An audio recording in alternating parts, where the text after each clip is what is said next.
I was like, you know what? Okay, Vic, I'm going to send this song to this person. I'll send it to this other guy that's not here. And if he confirms that it's a smash, we have to finish it. Do you agree? And he was like, all right, let's try. I sent it out, and the guy was like, bruh, the same night. What the fuck? I was like, Vic, have fun now. This is With an S, a music commentary podcast where we talk about all things Afrobeats, ranging from new music to more serious issues within the music industry. Hi guys. Yeah, our faces are here. I know you missed us. I know you missed seeing us. There's a new face to see as well, even though you've been hearing her voice. I like how you raised up your hand. You already knew that it was you that we're talking about. Sure. But welcome back to your favorite podcast. Even if you're not clapping at home, I'll clap small. See, what's the name of the podcast? The energy. Wait. If it's their favorite podcast, would they not know the name? No vex. I apologize. My bad. Please. Welcome back to With an S. You're here with your Afrobeats Avengers. I'm here with my co-hosts, Deji. Dami. And of course, you know I'm Jiggy, as always. And we're here with our amazing guests. You guys will say our guests are special and amazing. Yes, for them to come on, they're special and amazing. Mm-hmm. But we have with us Tempoe. Wait. You have give him the proper introduction. Did you know if I was going to give them anything else? No vex. Yeah, let me give the proper introduction. Sorry. Okay.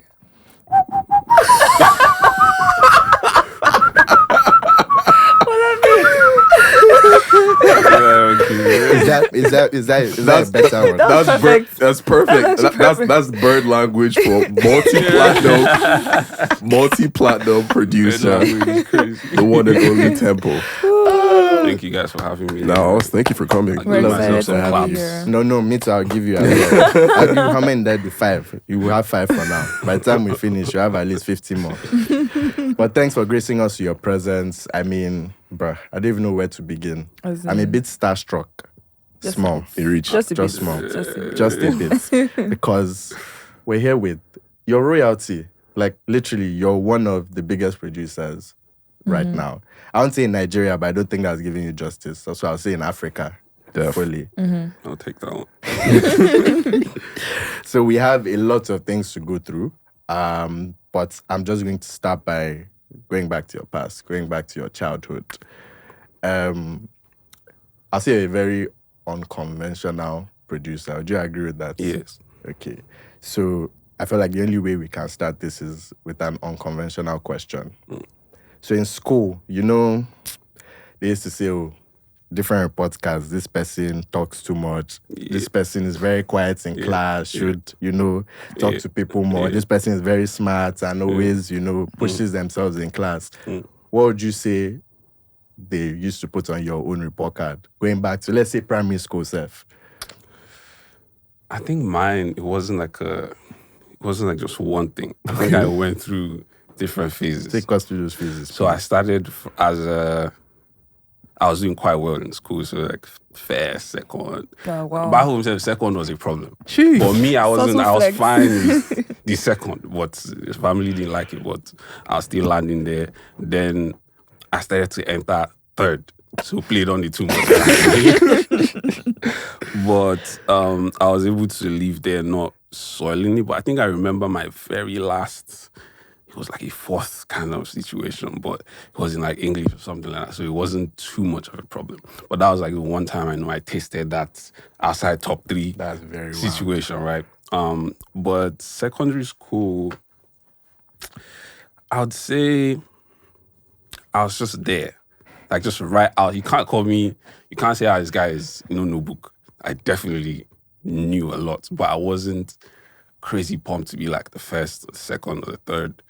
And I had a best friend at the time, his name was Samuel, and he was always like first in class. So me, I was really just chilling.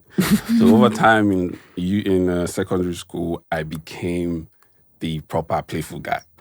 Like I was in the make beats on the table set. Byro and so I just kind of found myself in there, and the pen game thing on the table every time. Barrel boxing and cool. Yeah, that kind of stuff. And just really any games I was in there. So, but I don't think I ever got to like, he's too playful, cast him away kind of thing. It was like, he's alright, you know, you can't really say too much about him. So, yeah, so I'll just say I was, that's where I was. But when I think back, I definitely remember I was doing the whole beats on the table thing, which I didn't really think too much to be anything. Even eventually, I didn't really think back to say, I used to do this. I think over time, I just realized that I kind of used to do this thing, you know, with some other guys that didn't really end up going into music big time. So I'd say I was the only one that really pursued it this far, you know. Firstly, shout out to Samuel with 2 secondly, that's actually mad because if I came in top 10, they would celebrate me in my own house. I love how different households have different vibes. Wait, were you the first child? Second child, first only son. Was your sibling always first as well? Or? Not really. You know, for the longest, we weren't even really in the same place. So you just put it was hard to keep track of how. Heavy is the head that wears the crown. I love it. So I love that influence came from, let's say, primary school already. And the fact that you said you didn't even think of anything of it. Yeah. But thinking back now, you're like, oh, I actually started from there.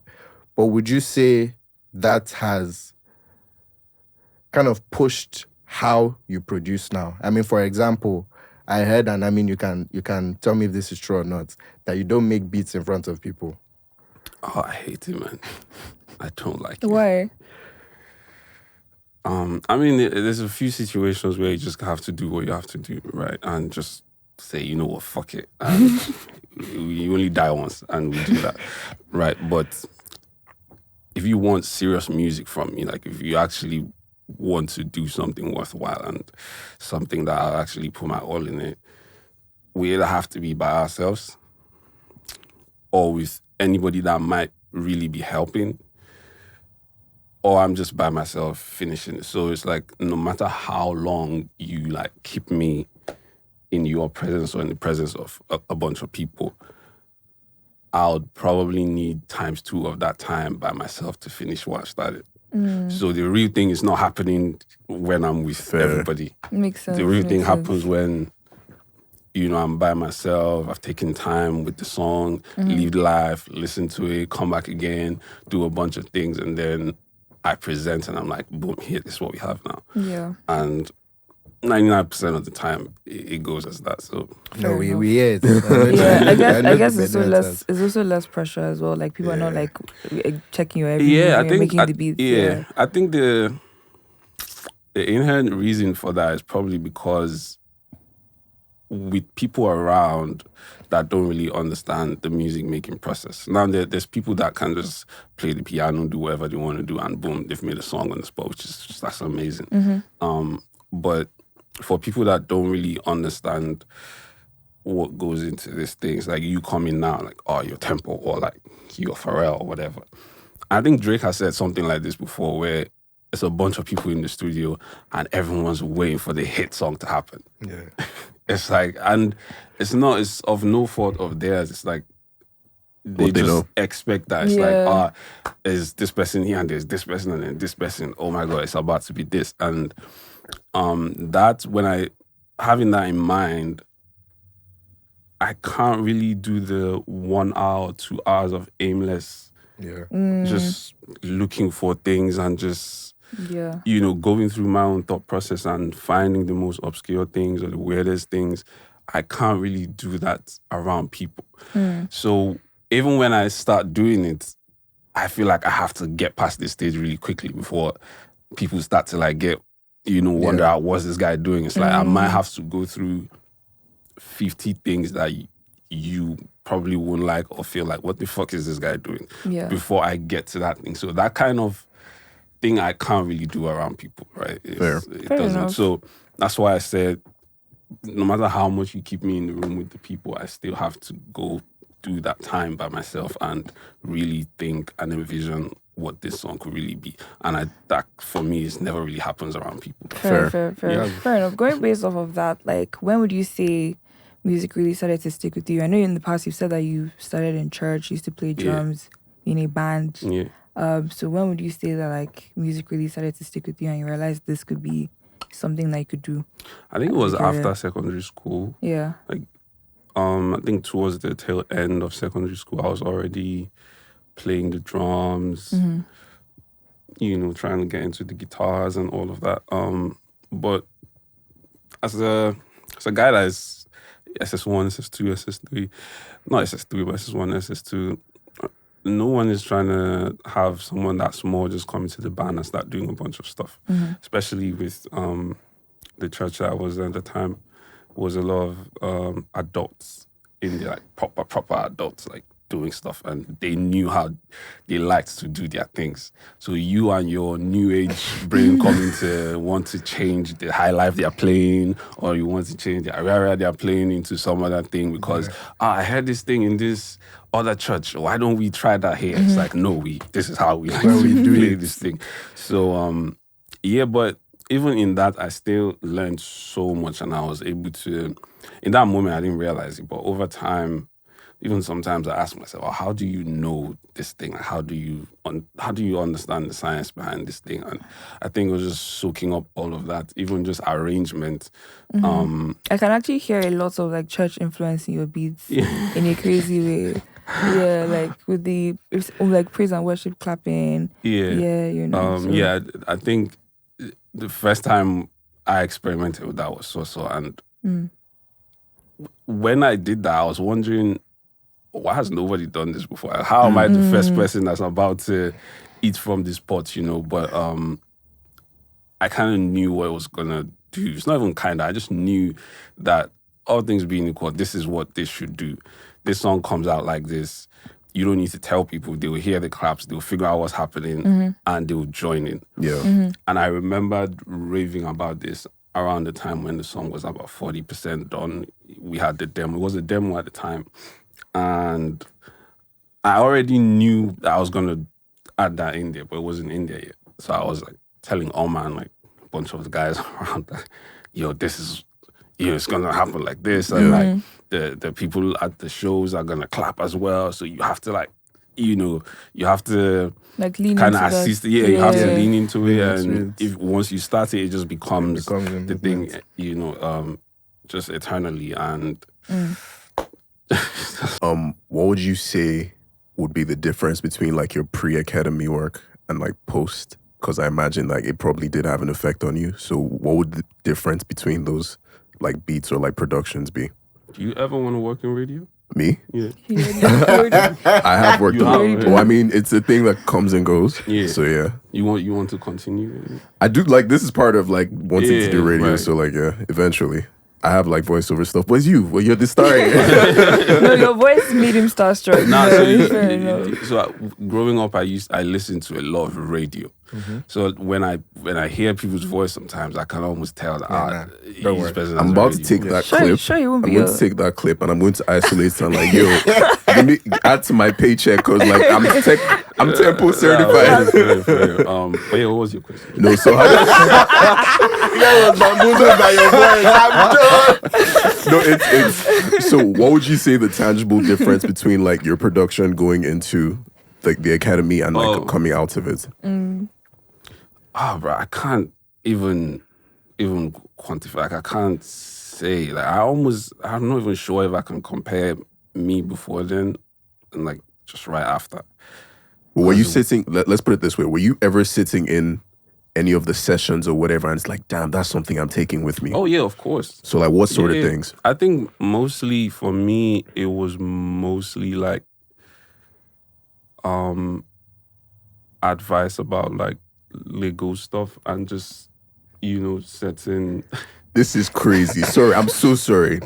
I'm looking at my producer right now because we were thinking about questions we were going to ask you, and we're going to ask you a bunch of Stars Academy questions, right? I was like, these are too many questions about the Stars Academy. I'm like, wait, I have a feeling that the reason that he's the way that he is, and we're going to get into that later, is because he sat in those sessions in the Stars Academy and they're telling him that the business of music and all of that stuff. So please get into that. Like, talk to me. I think it was mostly just hearing people's experiences and really just knowing what's inherently yours as someone that does what you do. And then from there, I think you also need to understand by yourself that everything is not just a one-way situation. Like sometimes you're going to have to step back, push, shake things just to make a record work, right? So there's the things you learn there, and then there's things you just have to just know by yourself. And as you grow, you like pick those things up, so... The follow-up.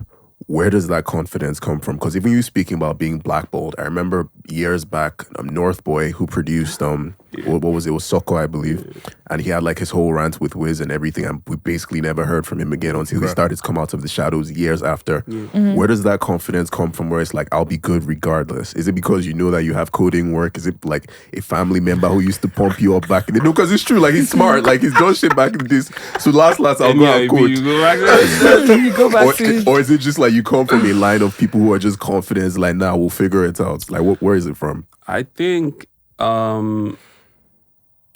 it's just one, being a student of the game. Like, it goes really deep, right? It goes into like, because I don't isolate my time in the industry as like just my time in the industry. I always like to connect it to those times when I was just at home. I'd see the newspaper, I'd see the news, or I'd see a post about like, this songwriter after all these years never made anything, or this producer has done this and this and this, it's sick. Can we put something together for this? And at that time, everyone's ready to help. Like everyone's willing to, please, let's do this thing for this person. And just a whole lot of stories like that one, and even just a bit different, that kind of hit on the same thing. And when you come into the industry, just knowing all of that, and you've had a few things happen to you, you've been bitten once or twice, and which is, like, me, I always say, if you're coming into the music industry, just understand and know that they will bite you once or twice. There's nothing, there's no way around it. It's like going to, something will bite you. Yeah. Do you understand? It's really how you move on from that, how you handle it, the lessons you learn from that, and understanding how to really move. So for me, I think my confidence really comes from knowing who I am, the quality of my music, knowing that, look, there's a lot of people that do what I do, but no one can do it the way I do it. So that's why, if we're negotiating for this record and it's looking like it's not going to work, because you're going to benefit, but I'm not going to really gain anything off of that, I'm fine with saying, nah, it's cool, let's not put it out. Because I know that I can either take that same piece of music and I'll make a different record that's as good or even better than that. Yeah. And pray that the person respects you enough to sort things out the way it should be sorted. Or I just know that I'm just going to be good anyway. I don't need whatever money is coming from that because I'm fine. And I think that pressure is what a lot of producers and songwriters have to deal with. Yeah. It's like, I have to take this because if I don't take it, I might not eat something. If I don't take it, I might not, and if I don't take it, this person might not want to be my friend again. Which I don't really care. You can tell. Because it wasn't friendship to begin with. Like, but they make you feel like it's friendship. Yeah. My guy. So, yeah. But I mean, okay, so last question on this. You probably weren't like that when you got into the industry, though. Like, I imagine that you played the game for a while and then you became a bit more solid. And so... You know what's interesting about my career that I love so much is that I earned from even things that I made way early on. Okay. But I wouldn't say that, I made that happen. I think, fortunately, it just happened that a lot of things from way earlier on, I have, like, my splits, I have my paperwork, even before I had management. A few of them, you'd probably feel like, I could have gotten more on this. Yeah. But it's like, you still get something, Loads of people, their stories are not that. And I think you'd be surprised to even find out how many guys, over here. Did you go out of your way to, like, educate yourself about all of that as you're going into the industry? Yeah, definitely. Before you have went to do that. Yeah. Maybe not before, because, so what led me there was obviously a search for something, like trying to find knowledge, and you've gone there. And it's like after then, because it only lasts like what, a few weeks, maybe 2 weeks. Can't really remember, but it's like after that you kind of have to do your own work. Like no one is like sitting around waiting to like, oh come, let me show you this. Or, it's like you have to like read, watch these videos, learn from people, ask questions. Like me and my legal team, they never really just go and just do anything. It's like we always have to have a conversation. Like we almost have to always come together and say, okay, this is the situation with this song. I wrote this song, or hey, I wrote half of it and then also produced it, or I only produced it, or look, I produced it, my voice is on there, and I also wrote the song. So these are three different situations, So, but I think a lot of times the creatives don't really have these conversations with their legal advisors or just their legal team. So their legal just might go in there and just do whatever, or accept whatever, or be too aggressive when they don't need to be, or be not aggressive enough when they should be. So I think conversations with your legal team definitely helps, and then over time, when you even ask them questions, if they fuck with you, they'll answer your questions, and you kind of know, over time. So you're basically like so artists listening, you guys should be involved. Don't just sit back and let your team just... Yeah, artists, producers, because it happens a lot. Like even the ones that are like your friends. Yeah. A lot of times the reason you have that back and forth with the team, that aggressive whatever, is because this other person is not telling his team that this is what this person did, this is how much this guy did, so it should be in this range. So when you go there and you're having those conversations, your people might look like, they just want the word from this guy's team, when it's like, no, that's just what it should be, if he actually told you what it is. So I think that conversation needs to happen a lot more than is happening right now. I think it will solve a lot of it will solve a lot of problems, honestly. Fair enough. Fair enough. So another thing that went against the music now, because we're talking about legal stuff, and eventually we'll get back to that, because but you have four prominent artists have their biggest hits with you. So Omah Lay with Soso, I believe, Joeboy with Alcohol, Ckay with Love Nwantiti, and Victony with Soweto. AV and Confession as well. AV with Confession is what he said. Don't leave it out. My bad. I know when you said that four, I saw his face and he almost looked confused, because I was like, I want to see who you're going to leave out. It's probably even more than 5 if we actually get down to the nitty-gritty of it. But I think these are the 4 that I was going to focus. Shout out to AV, by the way. I really love his music. But the thing that I'm kind of curious about is, how did those processes differ? And what would you say it is about you that brings out the best in people? I also want to follow up to that, but let's hear that first. You mean like the creative process? Yes. Yeah. So like, how do those 4 people differ in terms of how you work with them? Let me see. Bruh, it's very broad. Yeah, it's very, very broad, because, and I think it has more to do with me and how I work. Okay. Because over time I've like grown from like, I just make beats, and then I go into like, I make beats and then I might write the song, or I make beats and I might do the top lines and then we'll figure out the lyrics. Or these days and in recent times, I might do a lot of backups for you and just whatever it takes to make the song feel like what it should feel like. So for all of these guys, it's really different. It's different because it could start as just a beat, could start as them sending me ideas. It could start as, we already have this thing, but we can't really seem to finish it. So I'm like, okay, I'll take it on myself to finish it, because you don't seem like you're too excited about it, which is a Soweto situation. Right? But then there's other songs where like, okay, he's done a bit of it and then he sends over and it's like, I'll do your thing and I do my thing. Yeah. We move from there. So, and then there's the AV Confession situation, which is one of the very few songs that I worked on with the artist on the spot. Like you made these beats for him on the the spot? We made it there. Okay. And I think it comes from me. At the time, I was very comfortable with AV. Like, I was very, very chill. Actually, real quick, don't lose your train of thoughts. Something that you said was when you saw Big Thug Boys, you're like, who the hell made that beat? Like you tweeted Really? about Did I say that. that? Yeah, you're like, who made that beat? that? No, You tweeted that out. No, you forget it. Yeah, like who made You that went to beat? check my Yeah, of course. We have to do our research. Of course. Bro said me. That's crazy. So Nah, who I made think that it beat? just shows I was just really just showing love, like, because I don't tweet too much. So if I said that, then I really meant it. Fair.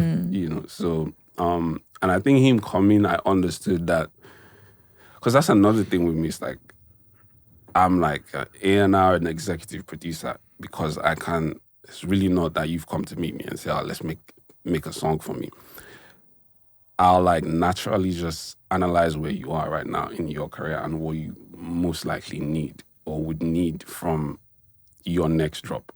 So at the time, thinking about Big Thug Boys, I was like, bro, this song is a song, and it was doing the thing. And I think that was like one of the first few times someone very small, like a Gen Z type guy, would do high life in that kind of way. And just seeing the way people reacted to it was, was very interesting. So when I reached out to him, I already knew that, look, I'm about to take me and him together. We're about to like create like a very interesting high life Afrobeats and new gen bounce. And he was very open. He was ready, and I knew the songwriting had to be just a different level from what Big Thug Boys was like. And when an artist comes out with like one smash, like, this is what brings you out. Yeah. You that's showing yourself again. That second one is very important. So that was the first thing we tried.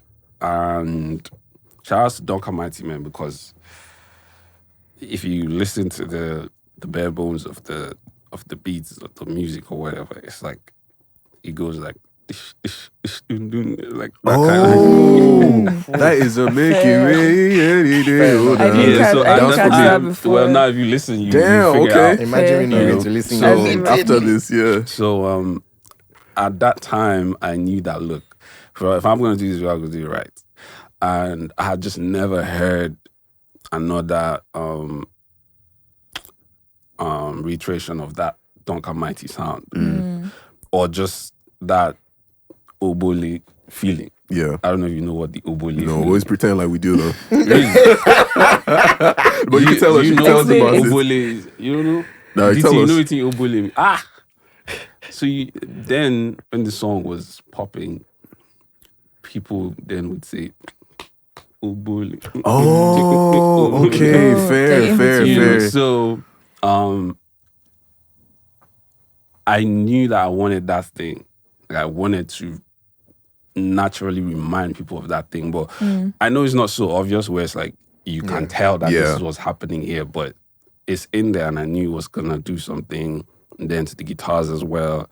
And the songwriting, I think, is where everything just really, really came together. Fair enough. Songwriting and the post-production as well. Like that whole... That's a whole spiritual. So when we made that and had that, I just knew that, look, this is going to be... It might not be the song that comes out and just goes crazy everywhere the way maybe Big Thug Boys did, but I knew it was going to last him longer than the first record. Yeah. Fair. Makes sense. So like when you're working with artists, like what's something that they do that might make them stand out to you and it makes you think, yeah, I really need to work with this person, or even vice versa, something they might do, they're like, yeah, we can't work together. Like, this can never run. I'm very picky. I'm very, very picky. I'm so picky. I don't know if there's I don't know if other guys are as picky as I am, honestly, but I'm very, very picky.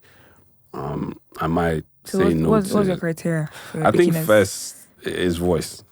Oh wow, okay. His voice. Yeah. I reached out to AV voice because of voice. I reached out to Victony because of voice. I heard you go sing my song, and I was like, this is so untapped. Like, this is an untapped. I was like, this guy's not doing anything yet. Like, we need to. And honestly, every other person that I've reached out to, you can tell that there's a unique. It's a unique vocal, whatever. They like the voice, vocal tone. Like, you can tell that it sounds like something special.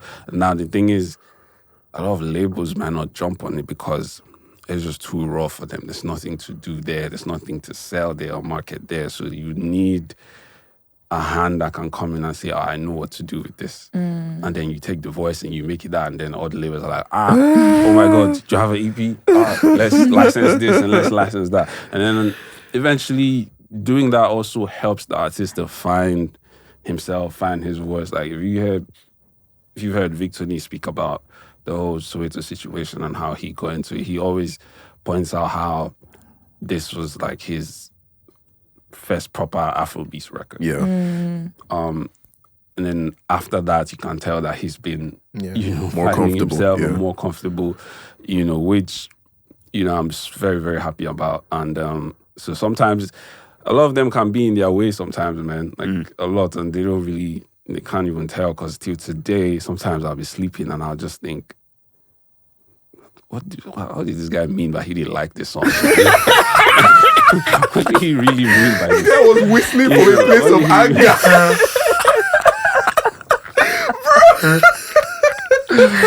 Nah, it was crazy because, and I think I really felt so strongly about the song because you don't start a song like that around me and say you don't want to. No, dude. Because I made the beat, we had everything. I knew, bro, you need to get on this. You had the vision. And interestingly, that song could have easily gone to someone else. And this is the first time I'm ever saying it. It could have I don't even want to mention who the person is, but it could have easily gone to someone else. And I think it would have still been a hit. But I don't think Vic would have liked that person who the record, So honestly, starting with like color your brokoto no good this logo, I was like, nah, bro. You've spoken about loving us. Like, for a lot of people, they'll think, oh, that's rubbish. It's not really saying anything. But that's not true. Like, you don't have to pen things in English for them to be literature, for it to really something. It's like, if you know it, you know. If you don't, might want to ask around, So it's like, it sounds like rubbish, but it's like, color your brokoto no good this logo. It does mean something. Yeah. The fact that he could rhyme it like that is nobody's fault. It's hard. It is. But he did drum me like Ogbono, and I was like, all right, man. Insane. We just started something here. But over time, he started losing steam, which I didn't understand why. But maybe you're really pained about this thing, bro. You can't tell. It's like because it was a whole thing. Not for it. It was a whole. And I think that's why he talks about it, because it was really a whole thing. I had a friend, my guy Dapo was in the room at some point. I was like, Dapo, I be one post right this. Do you understand? Because it was unbelievable. Bro, I even had to, I was like, you know what? Okay, Vic, I'm going to send this song to this person. I'll send it to this other guy that's not here. And if he confirms that it's a smash, we have to finish it. Do you agree? And he was like, all right, let's try it. I sent it out, and the guy was like, bruh, the same night, what the fuck? I was like, Vic, have fun now. I can imagine like the atmosphere in the studio, like, must have been so tense because he must have been so irritated, and the guy is just like, I'm not really feeling it. And you're like, do you know that this is a hit? I mean, you're dropping a hit. So honestly, it was from that I had to wear a songwriter hat and just really get into it. And then end it all with the whistling and all of that, because I couldn't keep going, right? Because we had done, if you balance here, go, I'll give you paper, and then if I lap your Soweto, Nwantiti. That's another example of something you don't exactly have to write in English. Yeah. That's actually a very tough. No, you love unconventional writing, clearly. Yeah. And then I had to explain what that meant in the room, really. But there was still so much space in the song. Yeah. And I was like, we have to do something.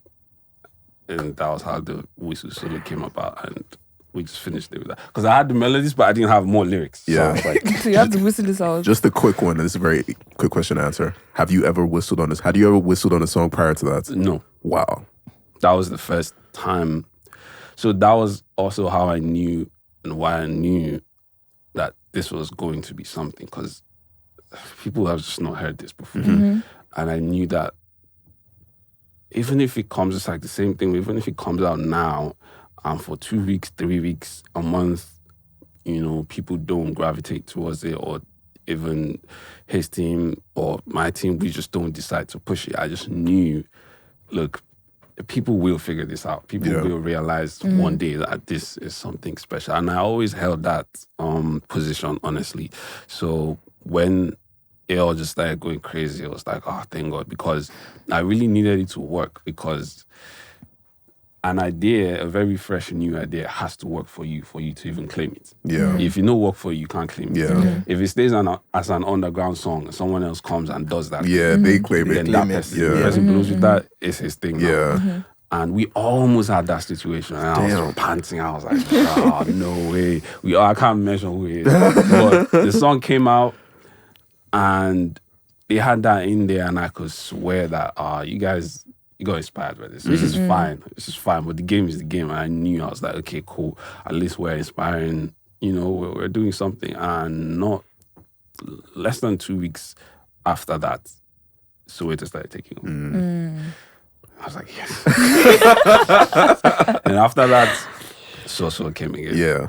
So that was really my way to just cement the entire thing. Fair enough. So, that was really, and it's so funny because a lot of people don't actually believe like it was somebody actually whistling on the track. They assume that it was like a soundbite or something. So it's good that you've cleared that up. Nah, it was no soundbite. Crazy. I just whistled it. Yeah, straight from fair. Yeah, that's cool. I mean, okay, yeah, now let's get into, I think, a very hot topic right now. Davido's song with Omah Lay is blowing up with you. Wanted to ask you, what was working with Davido like? We heard that it was originally an Omah Lay song that Davido decided to hop on. So can you talk us through? I think it was we're on the grapevine. Don't worry. Weird. We know. Don't worry. You can confirm or deny. Our ears on the ground. It's for you to say. It's true, right? Someone whistled it to us. Someone whistled it. It's not? No, it's exactly. Not okay, no, fair. Exactly. Okay, maybe we didn't get the right gist, but you can talk us through like what that process was like, working with Davido, working with Omah Lay, putting everything together. I'm not sure how much of that we can say now, because I feel like the song is still like gaining so much momentum, and I think there's so much more information that we need to put out there. It's not as easy, it's not as simple as this person, because that's what people might think for some reason. But even up till now, just on a personal situation with David, like it's just been very free and open-hearted and very supportive as well. Almost even more supportive than I've ever really experienced from anyone really in my life before. Oh, wow. Kind of like, even up until yesterday, like some other thing happened, and he's like a huge part of the song, but at the same time, he's so appreciative of what it took for us to like put it together, and even just for me and how much work I had to do to just make sure the song came out really well. He's been very appreciative. So all of that process, him DMing me, because he DM'd me like sometime last year. I can't remember when it was, but there was this chart that came out, and I was pretty much maybe the only producer on there, and I feel like that's where he noticed me. Like, I really feel like that's where he clocked who is this person, and he went to check, because he posted that thing on his page, and to be honest, even to me, my name was just looking very like, it's like when you look, what's the odd one out here? There's like 10 crazy heavyweights, Afrobeat boys, and just doing their thing, and then you just see Tempoe's name, which to me that was a lot. So him reaching out to me around that time, I felt like it has to be from this thing. And he was like, yo, you gotta be on my album. I was like, I'm with you. Like, I do with you. Months later, I think, I did. I think I'm proud of the A&R work that I did there. I think eventually someday I'll get to tell that, but I did a very interesting A&R work there. So getting on my end, I was seeing so many people like, who knows what an Omah David song is going to sound like and all that. And I was like, you people have no idea. You people have no idea. So putting that together it was an experience, man. I kind of like. Was that one of those physical ones? Half and half. Okay. Yeah, it was like half and half. And again, he was very quick, man. You know, me and Omah who know how to do our things, but he was just working with him. He was very quick. Like everything came. Wrote everything on the spot. Him. Davido. So the thing is, he even had like 3 verses, bro. Like, okay. 3 different verses. You know, we tried the first one, we tried the second one. This one that made it, I think, was the last verse. So he actually went in, like he really, really went in. And when we had the 2 verses, I just knew, I leave the rest to me. I'll figure it out. So I did the thing that I would always do, go be by myself. Yeah. Because they needed to leave me with that. And when I was done, I think he was the first person that I sent it to. I don't think I even sent it to Omah for a while. Because I wanted to know. Because David knows. He knows it's smash. Bro. Yeah, like, for sure. Say what you want. David knows. He knows it hits. Did you know it was going to be hits as well? When you finished making it, like you knew it was going to get this big. Yeah. Oh, fair enough. So I'm not gonna lie. Maybe not this quickly. Okay. Maybe not, because this is insane. Like in less than 2 weeks. Yeah. Doing all of that, to me right now, it feels like a song that's been around for a while. Yeah. Yeah. Like I had to check a while ago, and I was like, yo, this has just been a week and some change. So I definitely knew. Like I told everyone, like. Everyone around, everyone just knew, right? So it was a no-brainer. So David's verse, I knew just it would bring something else. Like it would bring a much-needed, beautiful chaos to the entire thing. Yeah. Right? And the beats, if you listen closely, the beats on David's part of the song, it gets more interesting at that point if you really calm down to notice. And that's because he rose the energy of the song. Yeah. And I knew that, look, I got followed. Yeah. And I have to give him a great cushion for all of these things that he's doing. So the breaks, the strings, just the beat going up and down, left and right when he's doing his thing. That was all very intentional. So it's like, you have no choice but to like this one. You can't hate this record, man. It's like, you know, I saw people when he dropped initially saying so many things, and I was like, just calm. Give me time. Relax.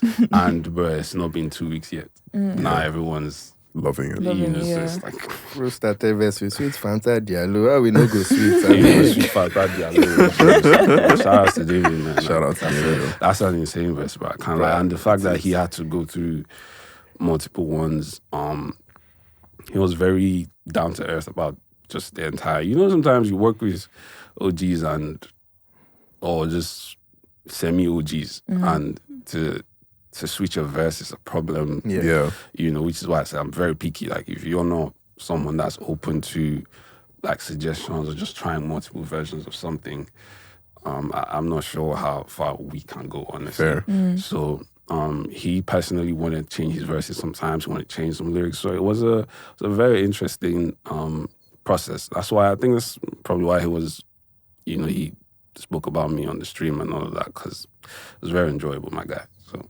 Nice. Awesome.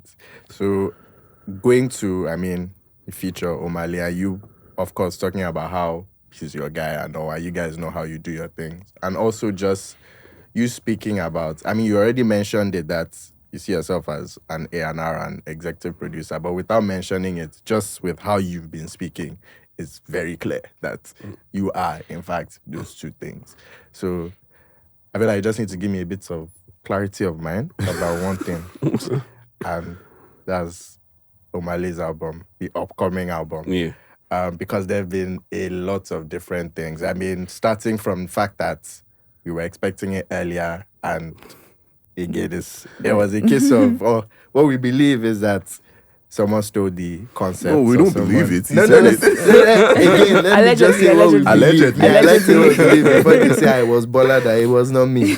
But that the former concept was stolen. Yeah. And then, obviously, you're working on something new, which is better than that concept as well. Yeah, I would say. Can you take us through that process, just in the sense of having to scrap a whole album and start afresh, basically?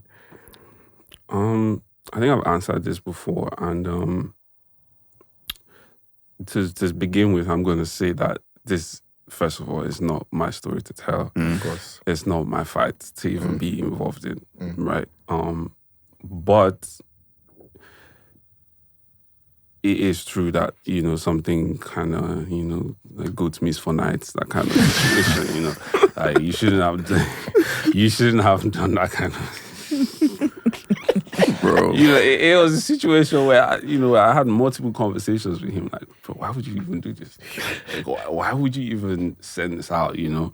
But I think it anchors mostly on how genuine he is as a human being. He just saw an opportunity to maybe connect with someone, and he was, maybe excited about that opportunity to do that. And he was very forthcoming, like, this is what I'm on right now. I think, we can get this to a certain level, whatever. And eventually what came out, and he didn't feel too good about that. He felt like, this is my stuff. And honestly, I won't lie, it sounded like it. And so me being his person, it was a tug of war of like half the time, because it was a lot of songs that he loved that were just on that wave. And he still wanted to put some of them out. And I had to stand in the way of some of them and say, look, I don't think you can do this, man. Like, I know how much you like this record and this other one, but I don't think we can do it. It's gone. Like, it's just gone. It's gone. Because it's fine if you put it out. It's cool, because there's people that will do that and the record will still go off. But it's a legacy thing. It's not one song touching the charts or two songs touching the charts, or you just coming up with songs that will make people dance. It's a whole legacy thing. So if you know that putting this out is just gonna put you behind this person, or it's just gonna make you look like, because I know what's happening. Your people know what's happening. You know what's happening, but the people don't know what's happening. Yeah. The people only know what they're seeing and what they hear when it comes out. So when your shit comes out, they're just gonna liken it to another thing and say, this sounds like this. Yeah. And then you have 2 years explaining instead of pushing your project. No, it was me that initially first something. But at that point, so we had to make a very tough decision to say, you know what? This is out. Where do we go from here? And honestly, me personally, I prayed about it and I was like, look, man, this situation now is tougher than what it was before. Because now you have to make an album that's even better than what it was that we were doing and that he was doing as well. And honestly, I sit here today saying that we've definitely achieved that. I'm excited. I'm gassed. About 90% done. I'm gassed. And honestly, I think just the sheer tussle and all of these stories, I think for even me and him separately, individually, just and as a creative force, it's like a moment, it's like kind of like there's an edge to it. It's like a remontada kind of thing. Where it's like you feel like we don't even need this thing anymore. It's like we're good.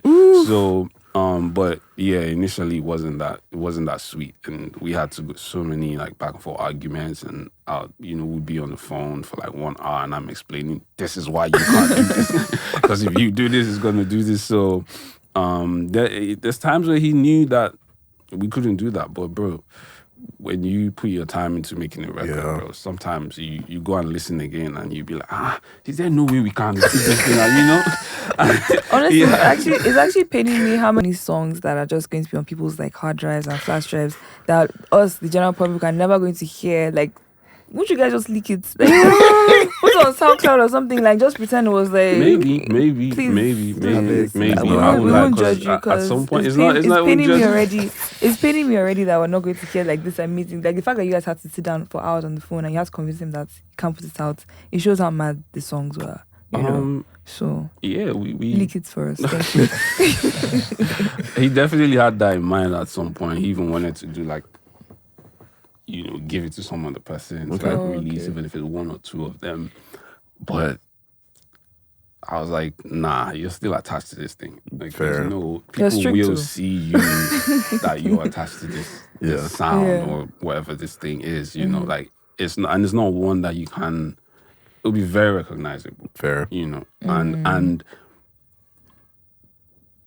people that have done it recently, I've called him to say, I told you. You see, this person just put out this and everyone's saying this.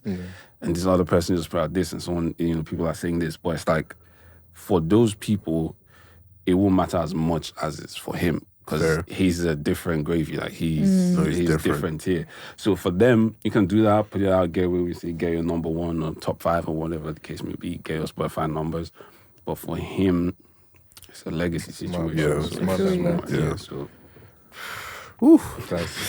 heavy. Very heavy. So this is a bit of a random one. It's just pure curiosity. Probably won't take a lot of time. Certain producers feel like when you use all these like loops from Splice and them things, that kind of waters down the art. Yeah. Where do you stand on that? Well, I think it depends. It's a very personal. If all you do is that, and that's all your life is, then that's a problem. That was shade. That's all your life. No. It's like if you, but the reason why I would never really agree to that is because whether or not I use that is because the entire world around you is being sampled. Like everything is being sampled. You go to the US industry, everything is being sampled. Like, so it's like, is there a difference from when you're sampling an old record and you have to pay and give up so much of the percentage? Is there a difference between that and you go and sample something online that you had to pay for? Yeah. So it's like, we're not really sure where to draw the line because it's like sampling is sampling. Yeah. Right? I mean, even the drums on the drum machines were like sampled from something. You feel me? So it's like all them songs is because they would buy those hardware and the loops are in there. Yeah. They'll use the thing.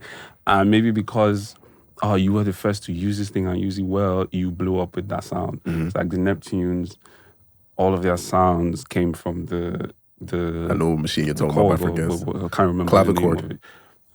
Can't remember the name, but yeah, both of them, that's mostly what they used at the time. And I'm sure that she had a bunch of loops as well. Yeah. So it's like we've gone from that and loops being in hardware to loops being available, maybe online, or you having to sample songs from like really old and all of that. So like I said, like sampling is everywhere. Like because you're able to recognize this does not mean that they didn't do it in another song where you couldn't recognize it. Because someone else can recognize that one. And, so it's like everything is really, a sample of something. Fair.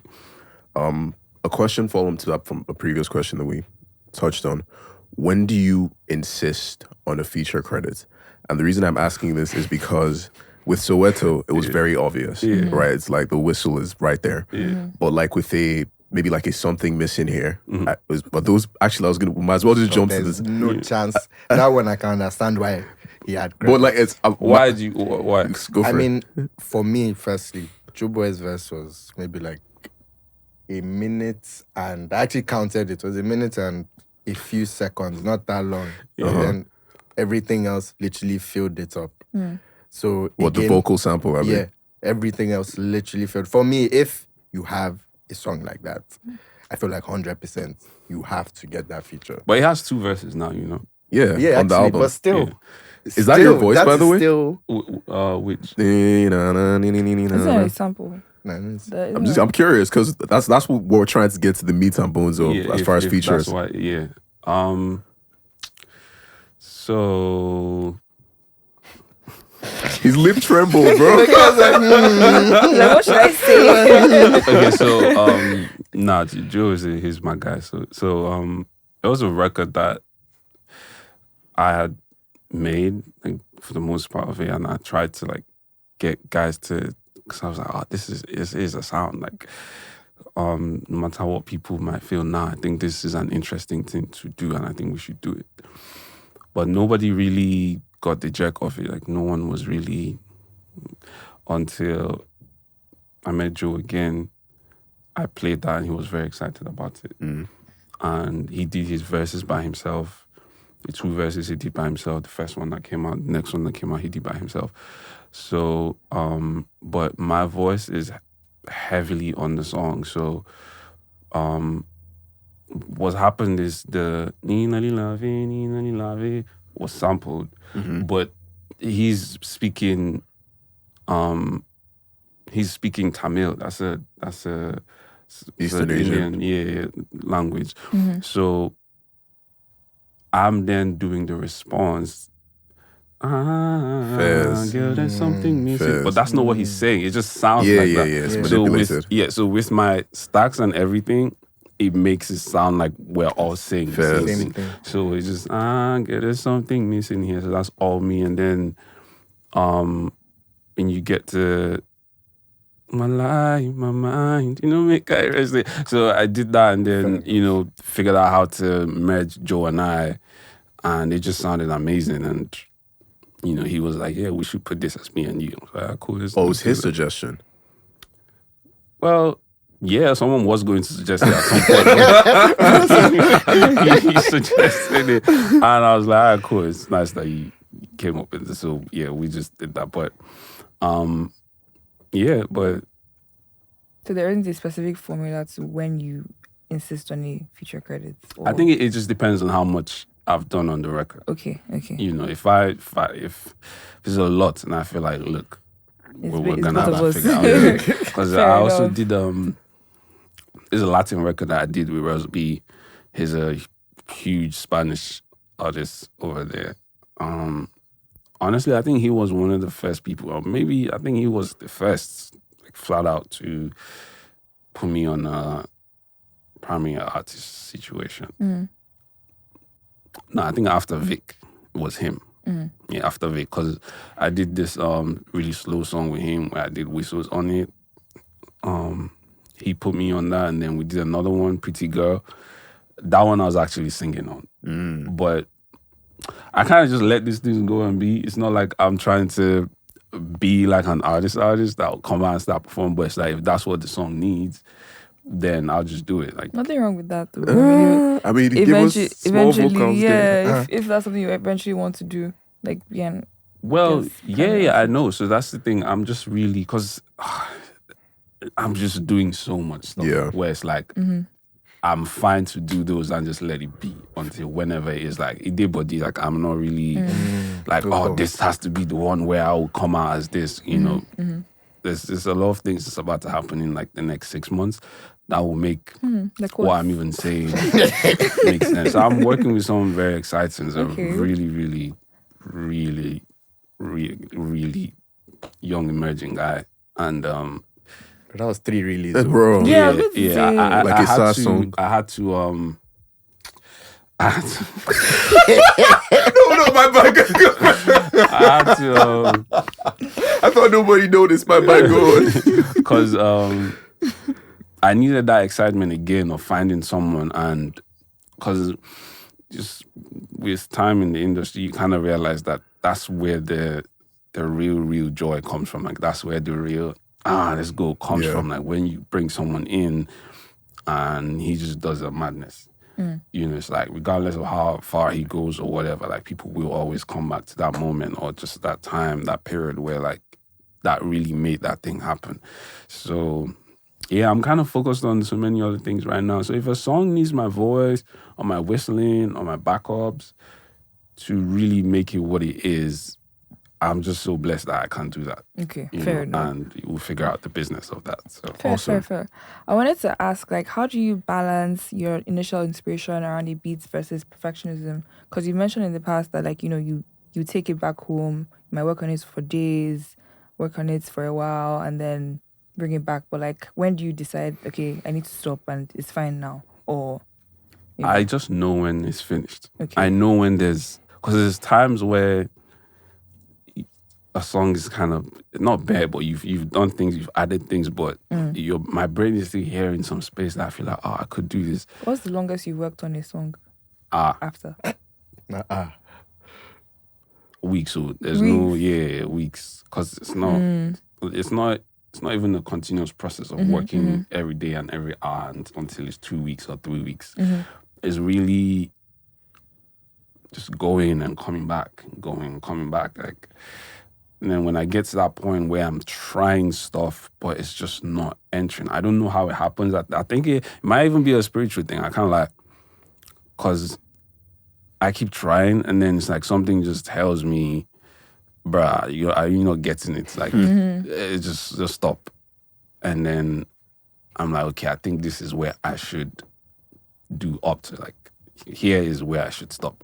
Yeah. And no matter what I'm hearing or trying to do more after that, because at that point it becomes an ego thing. It's like, oh, I just want to do more things to fill up things and make people say or whatever. But it's like every time I get to that point and I go back again to try and do something, it never works. Like it never fits in, so I do just about enough. One thing though is for sure, I never just let a song go without me having my time with it. That's not possible. It's not possible. When you're trying to do that, I go warn you. Just not allow me to.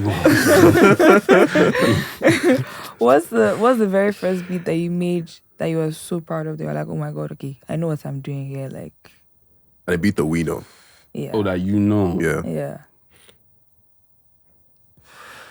You know what? It might be you guys know Chineke Me, Ckay and Bella Lugo? Yes. Actually, no, yeah. Yes. That's cool. The deep F is cuts CK. vibes. Actually, I didn't know that was you. Yeah, I produced that. Interesting. You feeling me? Chineke. Yeah, that song. I mean, it's not crazy. It's not big or anything, but just thinking back. Immediately you asked the question, like, that's the earliest I made a beat, and I was like, oh, this is fresh. This is fresh. Like, I'm getting fresh. I was making beats before, but it's beats that just make you feel like, okay, you're, like when you start using certain sounds that you just normally wouldn't use, and then everything just comes together to be a fresh vibe. And it wasn't really Afro, it was like R&B. What year was that? What year was like 2017, 2018. Yeah, that was before Nwantiti time, definitely. Yeah. So that was that's something I made. And I was like, how do you feel about the Nkechi turn up? Now, man, it's like, when I was saying earlier about like praise and worship vibes, like you think that? I feel like that. I can hear the inspiration. I wouldn't even hold you on that because I wasn't saying it's bad, though. that's what I'm saying. That's what I'm just saying. Like, it gives off praise and worship to me. I wouldn't hold you on that because that time that's the closest I was to the band at that time. So after then, I started to move away, and now this is the farthest I've been from band music. So at that time, I was still freshly in there, out of there, in there, out of there. So yeah, if you ever got that from there, that wouldn't be crazy to me. Fair. I get that. Fair enough. Honestly, I was going to ask you about your, should I say, good producers or who influenced you, but I also don't want to put you in that box because literally, because hearing you speak, you're way more than just a producer. I mean, with your ear alone and with you even helping to executive produce albums, with you literally being an A&R in your day-to-day life. So I want to open it up, like, who were your musical influences, like, within the industry? Bro, I won't lie, man. Like, I would say it's just everyone. Like, I can't. It's like the same way I can't. When people ask me, "Oh, what's your favorite food? What's your favorite ice cream?" I can't really say anything. So I think it like goes into these kind of who is your. I can't really say. There's just a few things I can tell you. Who's your goal in football? Messi. Like who's your but there's certain things I can't really say. It's like when you ask me, "What's your favorite food?" I like a bunch of it's like too many combinations that I can't really get into right now that I like. But maybe one primary thing is it has to be plantain in it.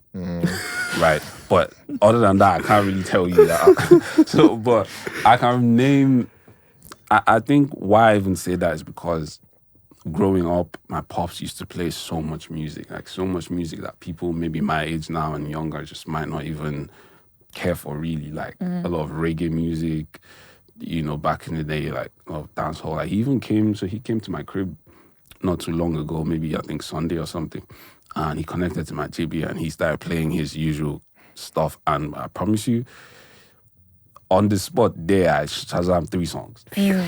What kind of vibe? We have to know. Reggae, bro. I can't lie. Reggae. Yeah, I was like, I need to be tapped into this one. Like this one, and it's like I just like it. You know? Classic reggae, like Lovers Rock type? Not the new guys. The new guys, they're on different, maybe except Coffee but even bro, like it's just not the same as the Peter Tosh, as the Gregory Isaac, as the the Bonnie Wailers, Bob Marley. I don't even like to mention because he's like the popular one of all of them. But there's like guys in there that's like and then high life music as well, and all them church music and the CDs and all of that. And in our house then we were never playing any of these poppy songs. It was really like straight real life music, you know. So I think it was when I started going out, and my elder cousins, they started playing like the P Squares, the Banj, Tim Maya, the Plantain Boy Time, all of that stuff. So J Martins. It's like I feel like I've been really soaked into like so many different genres of music, locally, and then I think even internationally it's the same thing. And I also just love to listen very far and wide.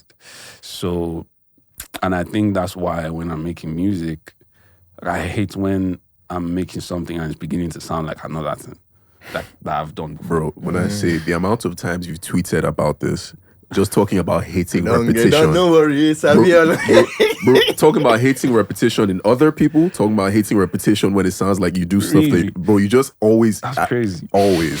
So, even after just killing the whistle thing and just he exploded on 2 songs, now I'm like, I don't think I want to do that anymore. So when I hear people doing it, even I am like, I don't think it should be doing it. But if it gets you the numbers, it's like, if it works still, because for me, if I'm on a song that really needs it, I might never do it in that Soweto way again. Yeah.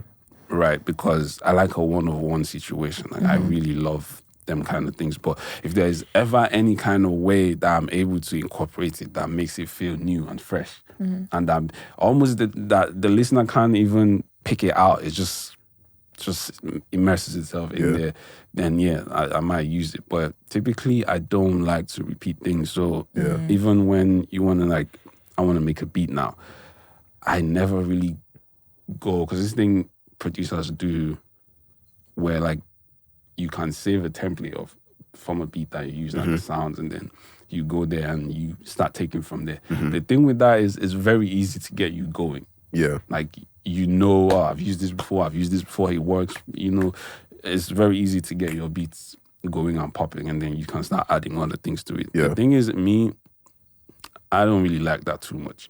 So just the sound selection process alone is a whole journey for me. Like, and I enjoy it because I get to find new things and, use all the stuff that I haven't used in my music before and see how it sounds, like this electric thing in the With You record now is making everyone go crazy, right? Because it feels very odd. It feels disturbing. Like, it's like, what is this? Every time it comes, every time it's like, why is that happening? So, but things like that excite me too, as much as it excites the listener. So it's more work, because you have to actually sit down, calm down, and look for stuff, as opposed to, I'll just take these things from here. So I think just the amount of music that I've been exposed to, it just makes me like that. So I think everyone from the artists, they're really old. I really love old music, and the old producers from Monday, because I really love how they did things back then. Yeah. I hate that I was born in this generation because I really, really loved how they did things back then, how almost hard to access the producers were even at that time, how much you had to pay to lock in with someone that time. That time it meant more to lock in with one person. And this one person that understands the landscape helps you build things. But now it's like, you can get beats online for $20, you know? Yeah. Not mine though, but... but yeah, I think there's a way to still succeed hugely in this kind of landscape where it's like, the thing that you do, there's people that do it for way, like dirt cheap. It's like you have to offer more value than that. You have to give people things that they will not get when they go spend $100, $500 to buy a beat or something like that. It's like, and so eventually when people come out to complain about, oh, this guy's too expensive, people will realize why it's that expensive. It's not like you're just being who you, like, just being annoying. When they see a record come out, 2 months after that, even they will be like, nah, I can't get it now. You know? I understand. If I have to pay this to get this, fair. And it's like you don't always have to spend that to get anything. You could get a smash hit off of $100 beat. Yeah, but it's like, what do you want for yourself long term? Yeah, it's a legacy person. It's like, you know, so you can only run on that thing for a long time. You can get a one beat off of any of these platforms and it will give you a huge song, but you have to continue after that. So it's like, how do you go from that? Even Lil Nas X, he had a huge song off of a YouTube beat or something like that. But after that, he wasn't going back to get YouTube beats. He had to lock in with, you know, them guys. And so, yeah. Awesome. So you produced on Joeboy's latest project. I mean, we already kind of spoke about Something Missing here. But this one is a fanboy question. The intro, Innocent, right? Crazy beats to start with, but then it has that outro at the end with the soul sample flip. And I just want to know how the hell, why the hell, where the hell, like just what was the process? Is it that was done already and then you felt like, yo, there's something missing? No, I think that was the last. Nah, you're on one today. But yeah, no, talk about it, I beg. That was the last thing that made me onto the song because I just listened to it and I was like, what can I do to this to make it more than what it is right now and make it memorable? And what can we do to this to give it a wow moment? And I just never heard anything like that before in Afrobeats. And I really feel like there's so much still left to do and uncover with Afrobeats. And I know there's a lot of Nigerians that just won't care for that. Like, wait till me this just enter one Weibo song or something, you know. But I think things like that are needed. You know, it might not work on that song, it might sound annoying, but people will make their own reiterations of that thing eventually. It's like Kanye doing Jesus. It sounded very weird and annoying at the time. Like, what is this? Eventually, younger guys figured out a way to make their own versions of this thing. Easier to listen to, but maybe still has the same shock value or whatever the case may be. But you doing that, getting that record, finding a way to just put them together almost seamlessly. I was like, look, if this is going to be an intro, we need to actually make it an intro. And I did that, played it for Joe, and yeah, he loved it. Awesome. And so I really love working with artists that are not too pessimistic, and not too worried about like, this thing, are you sure? It's like, if I've put it together and I feel like, we should do this, I think we should do it. So I like people that are always down to try these things. I said, no worry, not me. I got this. Fair enough. You spoke earlier about, having a good legal team. I wanted to ask Very expensive you. as well. You've mentioned that you have some of the best lawyers in the country. So what made that necessary? Like, at what point in your career were you able to put that team together? Is there any moments where you've signed something that you're not meant to sign, or like any regrets you've had around that? Just talk us through about, No, not really. I think it just kind of came together like that. Like I said before, I even had management. There were songs that I had split sheets for, I had agreements, and I You didn't did have that yourself? management at the time. Well, at that time, I had to because Okay. I wasn't so good at the time that someone would just pick me up. So I was just making my music and they had to be cleared. So someone had to do clearing. And I was doing my clearing myself. Tempoe send me this and I'll send in, I'll sign. Thankfully, I didn't sign too much rubbish or really any rubbish, honestly. So I remember even when getting my first management, because right now I don't have management, by the way. Tempoe is unmanaged. I manage myself. Oh, wow. I love the disclaimer. But yeah, please don't let anybody scam you off. Nobody manages me right now. But I remember at the time getting management, and one of the first few things that we had to do was I was asked to get all of the split sheets and agreements I had up until that point. And I had a few things to give, do you understand? Which showed that, okay, you've kind of been taking care of business even before this. So together we just realized, we needed to get, we needed to make things a lot more professional. And we figured that out, struck a deal, and yeah, but now I have a team because there's a lot of bags to chase. Yeah. One person or one firm cannot do it exactly. Yeah. So, and just the way my life is, I live a life where it's so easy for me to connect to 10 people just from knowing each one person. Yeah. Because they're like, Tempoe, come, I think you should meet this person. Oh, hey, I think you should meet Tempoe. He's this. So off of that, I've met so many people that's not even, I'm not even talking about artists or just on the executive side of things. I've met so many people, and including one of my lawyers right now. He plies his trade in the UK. It's amazing, one of the coldest ones. He's worked with the biggest of guys Burner, Thames, Elton John, you name it. He's amazing. So adding him to my team about maybe over a year ago. Did they find you or you reached out? Or did they reach out? Well, like I said, that was a friend Okay. in the UK that I just know for a while. And he's in the record business as well. And so it was I think at the time I had something very tough that we couldn't really crack here in Nigeria. And he was like, I think I know the right person for you.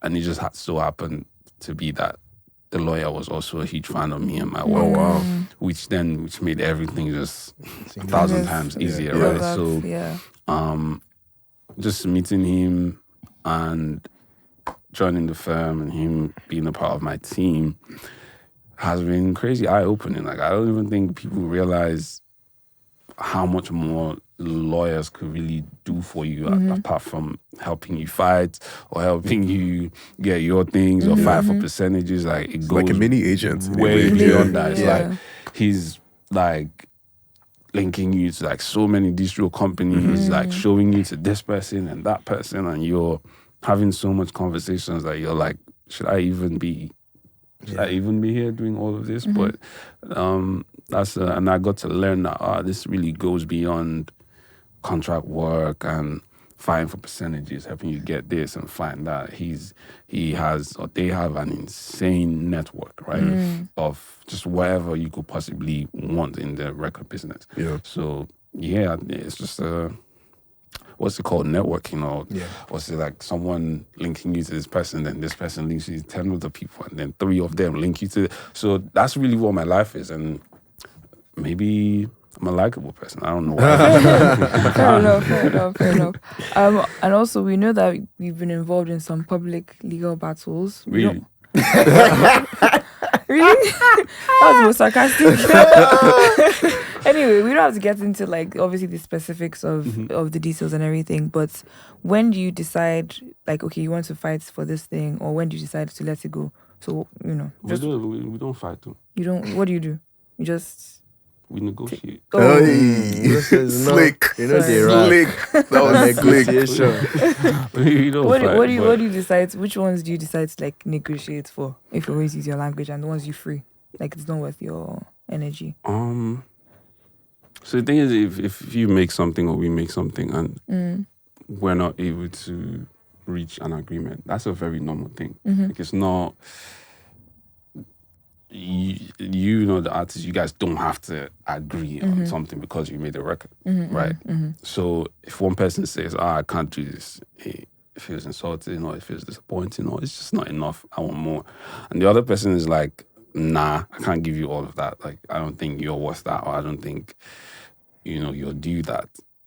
It's fine to, we can't put out the record, it is what it is, like, and everyone goes their way. I think the jonesing happens after that decision has been made. Do you understand? So it's like, after we've decided, okay, we'll move drum like this, so you know, agree and agree. Yeah, all of a sudden, the fuck up happens on that other side of things where you know this person might feel like the producer might feel like I have this song, you know what? Let me even release the vocals or let me put out the song, and that's clearly a stupid move. Yeah. Or the artist might say, you know what? Fuck this guy, man. I'm gonna upload my thing, or you know what? Fuck this guy. I'm gonna go remake this thing. Yeah. Now. Busy. While now don't do, you know, because this person might feel away, this person will feel away, and you start trying to figure that thing out. So that's really it. Fair.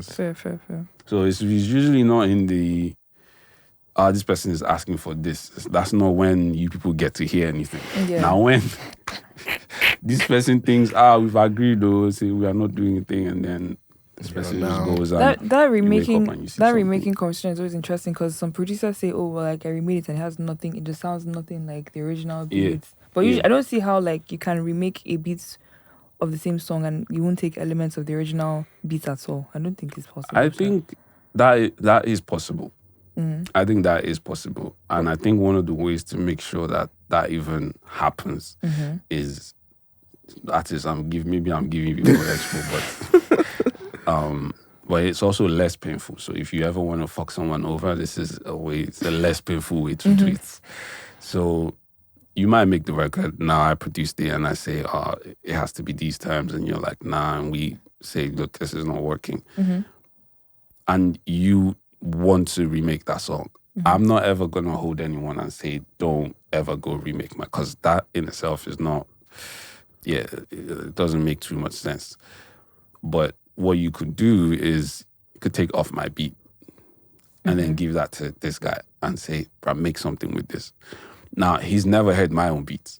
So he's just going to do what is in his own head. And you guys will start figuring out from there. Now, when you have that kind of situation, me personally, I wouldn't be too mad about that. I wouldn't even be mad about that. As long as you do something maybe as small as crediting. Like, it doesn't have to go beyond that. Like, you just credit this guy because he originally, like, you didn't just make that shit out of thin air in your hand. Like, he came from somewhere. So if you do something as even just giving the credits without publishing, or you give the credits and say, you know what, take publishing small, take 3%, take 5%. Or if you decide to not give anything and the person is fine with just the credits, I don't think you will ever have a problem. Yeah. Where wahala dey is when, you know, let's say me and you make with you now, and, you know, I didn't allow you drop with you, and now you've gone to give this broski, like, bro, now you've carried both the full song, the beat, everything, and you're like, you bro, played can it for we them. remake this thing? And now you, in your head, you think, this thing I'm doing is different. But be bro, different. you're just doing the same. You're listening to it. And then when it comes out, I'm hearing like a Chinese version of my own music. It's like, it's not exactly the same, but like, you know, it's not Nike's Nike. Don't do it. I'm finished. So at that point, you know, people start to feel very heavy. And when you see people reacting to something that you know you made this thing. You know, the artists too know say you do it. But it's usually no regard, or maybe they don't know, or it's ignorance and not understanding that, because you're the artist, it doesn't mean you just get to, you know, go do these things. Like, people worked on these things and if I'm at home and I'm not credited on something, but every time I hear it, I'm hearing my beat. Yeah. That in itself is a problem. Yeah. But if you're able to make the thing sound different, bro, you're good. Like, the most you might have to do is just credit the original person, and he might let you go. He might say, nah, I want a bit of something, and you guys can figure that out. But to be honest, this is really it, man. This is really it. Fair. So a lot of times, those stories you hear, the beat usually sounds like the original beat. Like, you almost can't tell the difference. Noted. Listening to you speak, it's so clear that you know what you're talking about and you know what you're doing as well. Just in the sense of, again, me saying, putting it out there that you're not just a producer. You wear, I wear one hat now, but you wear many hats. So, not the dad joke. Proper dad joke, man. Dad joke. Proper dad joke. Wow, when did you was Hey, it's not about me. Ask your question. Ask your question. No. Ask your question. When he does it, it's cool, and I do. No, it's just a reference. I know, but you go for it, man. Okay, so can you see yourself, either now or in future, creating some sort of, I want to call it a structure. I don't want to say a record label, maybe even an academy like SARS. It doesn't have to be that again, but just something that would, should I say, because you've said it yourself, one of the best feelings of being in this industry right now is finding someone that taps, basically. They're like, oh, okay, we actually have that synergy. We can actually work together. I can actually give you part of my knowledge, part of my experience, because we can actually say you're extremely experienced in the industry right now. So part of that knowledge, part of the experience as well, and just pushing that to... Right now, you sound like an audio and a bomb, but you almost are, just in the sense of what you've already done in what I can even call a short space of time. But would you say you've ever thought of creating some sort of structure just to impact more, let's say, impact your knowledge? Well, this might be the first time I'm revealing all of this, but I do own a record company. It's been fresh, been working on so much. We've got our accountants, we've got our lawyers, got a whole team of creatives in there. And very soon we're going to be pushing out a talent. That's really all I can say right now, honestly. Okay. But it's really in a way where, like, I genuinely feel like it would help me carve a space in this whole thing that I would say has never really been done before, except by certain OGs, like, the jazzies and, what have you. So, it's just my set, or just whatever you might want to call it. I think I'm about to trailblaze in a way. So, but I'm also someone that likes to keep things in wraps. Like, I don't like snippets. I'm not a fan of snippets. I don't really care for it. So we talk about it all the time on the pod, man. So unless this is coming out in 2 weeks or in 3 weeks or in 2 weeks, and then you post it today because it's part of the plan. But to just make something and just really post it, I don't really like it. I enjoy other people's own. Like, play me your own. Just have to hear it, but it's not really my thing to just put things out, like that. So, it's really a project that it's like a baby, it's like a golden egg for me. That's how I feel about it. And honestly, the most I can say is the same way I felt about working with Vic, same way I felt about working with AV, same way I felt about working with Ckay in the beginning, Omah at whatever point. Like, there's almost no difference. Like, just the project and he just brings me so much excitement. It's like, oh man, I just can't wait. It's like, I feel like, this is about to happen again. Like, it just feels kind of way. So, and honestly, I've never had that feeling and it never worked. It's just never, like, the win ratio is almost unbelievable. Like, it's like I can't go against that. So, and you can't bet against what I'm coming with, because the stats and the odds are, they won't be in your favor, really. So basically, I'm just putting it out there. So once you roll him out and it comes out, we'll you should come through. Yeah, definitely. Okay. I feel like what might happen is when he comes out, people might not clock that this is the situation. So you're not going to be one of them ones. I also want to be away from I hear that. Right. There's like I hear that.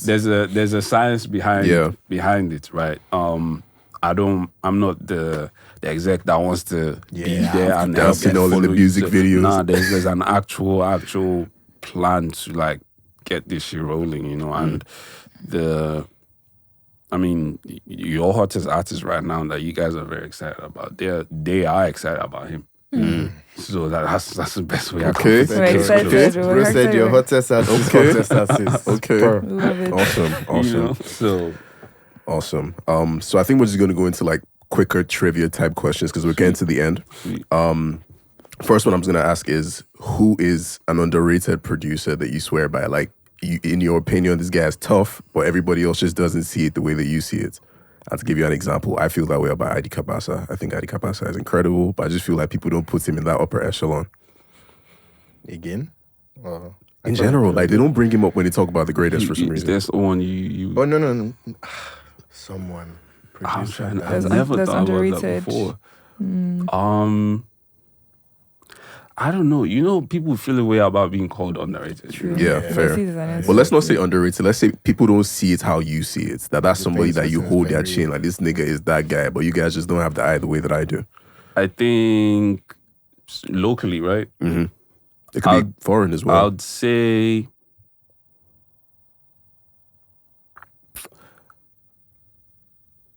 Ozedi Kos. Because I feel like Ozedi Kos always has a hit in him somewhere. But people, I don't know. Maybe I'm the only one that sees it. Like, but I always believe that Ozedi Kos always has something. Like if you're an artist and you go to him at the right time and he locks in with you, he will deliver something to you. Like, and it's not just a copy of some song or something. Like, he'll give you something. Yeah. Right. And I think he's also gone ahead to like maybe put out one or two things of his own. He put out this record, if you know. So, bro, it's not easy to put out your own record with like someone emerging that's not as hot and that song goes on to do something. So people like him that would, do a thing like that is because there's something there. Yeah. So but how you hone that and, upgrade that is really up to you and, people around. Next question. Give me 5 all-time albums that stay in rotation for Tempoe. Someone that said he doesn't have favorite food. No, this one. People have this one. specifics. I think there's a few I can call. I don't. They might change tomorrow, but right now I can't think of.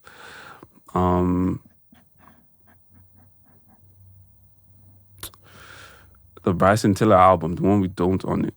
Okay. That's I forget the name. Trap Soul. Yeah. Let's see. Yep. Trap Soul is that for me. One. Quincy Jones, the dude.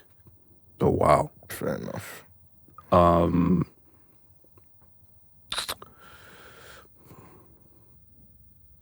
The Life of Pablo. Okay. Interesting.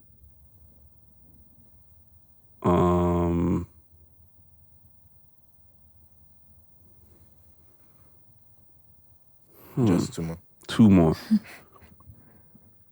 I have to bring it back home though. Okay. I would say Boy Alone. Okay. Fair. We have that in common. Yeah. And oh man. Tough. Can I check my phone? Yeah, of course. Absolutely. To, yeah. Absolutely. We'll wait for you. Because I think for me it reveals a lot when you can keep going through it, but it reveals a lot for me when I hear what people like, because it kind of speaks to their influences and just like general vibes. What's the last one? Thriller. Yeah. Oh man, I really want to dig all that. That's 5 of them. Yeah, I want to dig these apart, but we don't want to spend the entire time here. It's a very diverse The list. Life of Pablo, Trap Soul, Boy Alone, Thriller, Quincy Jones, the dude. Awesome. It's a very interesting list. I know, very, very diverse. So I'm sorry, I'm going to make you list out something again. So who would you say is on your Afrobeats Mount Rushmore? So like your top 4 producers, top 4 Afrobeat producers. We can also do all genres, because I feel like it might be hard to just do that alone. Afrobeat producers, though. Honestly, Jazzy. Okay. Cause bro, I can't lie. I also thought that the devil gave him that cheese beat, bro. What? That Illuminati combo was hot with Jazzy. And then, you've had Illuminati allegations too now. Yeah, but I don't think it's as crazy as Bro said no, this is it about honestly, at that time, and hearing that, bro. And for me, it's like, how do you do this much? Like you've built like a whole career sound, you've built multiple careers, bro. Like, you've come a long way, and then this is the time you then make this one. It's like that's not several years. There's no how that's like. Did you collect something like it's like I really. Oh my god! In my head, I was like, obviously I was a kid at the time, so it's like, I mean, this. He probably did, and I wouldn't be mad. Like if it's like if you joined something like that and you got those kind of powers, and if that's what you get, if they say, oh, you get one all-time beat, and that's like they're like Jazzy, like that beat and the Fallen Angels beat. I actually don't even know Fallen Angel at all. I'm trying to remember. The Chris Brown Fallen Angel. Oh, okay. Those 2 beats, I just, at that time, you couldn't convince me that the devil wasn't involved. So for that alone, Jazzy. Okay. SARS. Okay. Expected.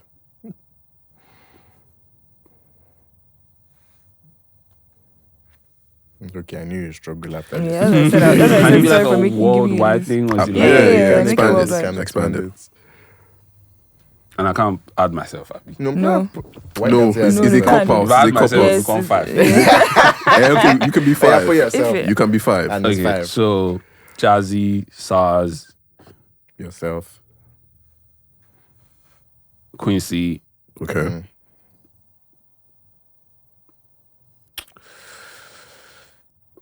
I want to say Pharrell, but it's like he's tied to some other person. Yeah, Chad Hugo. So it'll be 6 faces in the thing, which I don't want. That's fine. The Neptunes can be one. Nah, but that's the thing. I don't love the Neptunes like that. Okay. I'm not crazy. It's Pharrell, but then it's fucked up because Chad played a lot. He's the musical one. Those things, to be honest, But there's just something about how Pharrell thinks and how he would execute things. Because there's always a difference between a producer and the instrument. Yeah. There will always be that difference. So, honestly, Quincy, Jazzy, SARS. Kanye? Okay, I had a feeling. Yeah. I was thinking about it. The reason I didn't think of Kanye is because Kanye is my overall everything good. Yeah. Right. So I never just see him as just that. Music. And honestly, I even think it's an insult thinking of Def. Pharrell. Like, and I didn't remember my guy. He's going crazy right now. But I'll get to how you feel right now. So yeah, that would be. Oh, it's quite balanced. Yeah, for sure. Quincy, Kanye, Saz and Jazzy on the other side, and then just our Tempoe there. And Awesome. And it's complete. I have I guess it doesn't have to be music related, but obviously at this point in your career, I'm sure you've been able to accomplish a lot of things. But what would you say is something on your bucket list that you would like to do that you haven't done already? What I'm about to do. Oh, okay.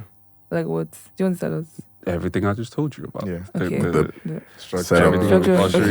Fair. Me being, because right now I'm like heavy in my exec bag right now. So, and that comes with a lot of like just already I'm seeing so much, learning so much, seeing things that you normally wouldn't see as just someone that's the producer, songwriter, and even artist, but like there's a lot of things they don't see. Like if you're not an exec, there's a lot of conversations you wouldn't have. Like I've been to, so many label buildings, distro buildings in London by myself, just going it's like no management, nothing, just going place to place, like playing the record, like playing. My guy, I think this guy's cold. I think all of this, doing all of that presentation for maybe an hour, an hour plus. Like, I remember one time, maybe early last year or something, or like mid last year. Like, it was a situation that made me look around and say, wow, like, I'm really in this room. Like, it was me, do me, and I think the president of Colombia, UK.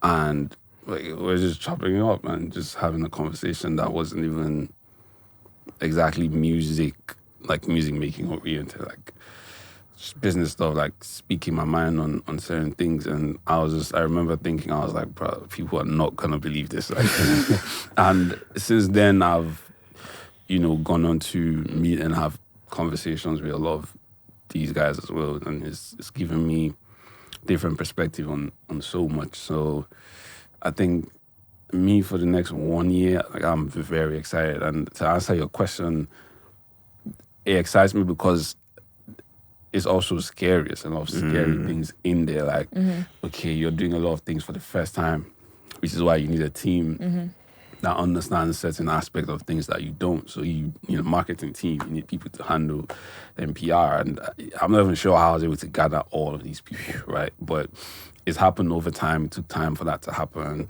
And,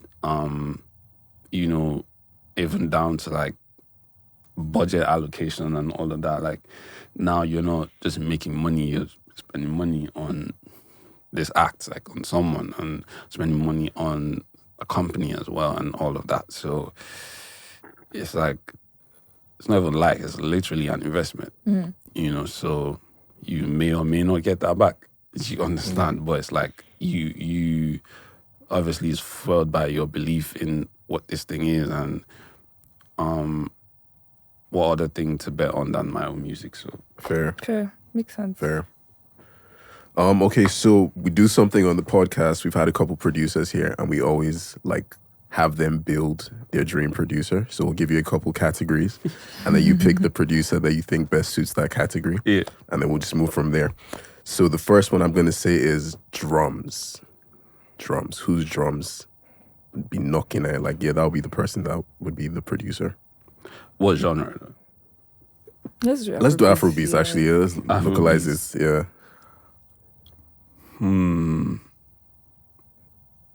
Tempoe.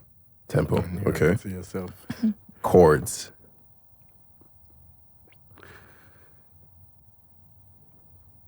You'll see Tempoe again. I know that's what you asked to say.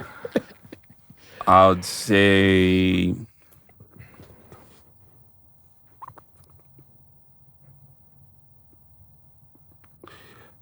it's between Mastercraft and Sheezy. Okay, definitely. I knew Mastercraft would be up there. Okay.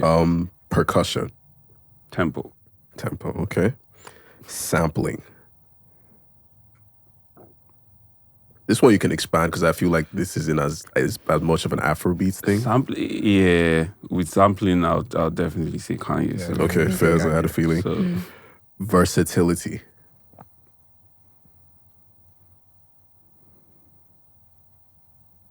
Tempoe. Okay.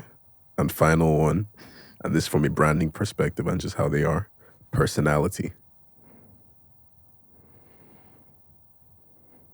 Kanye. Okay. Okay. That's an interesting answer. Yeah.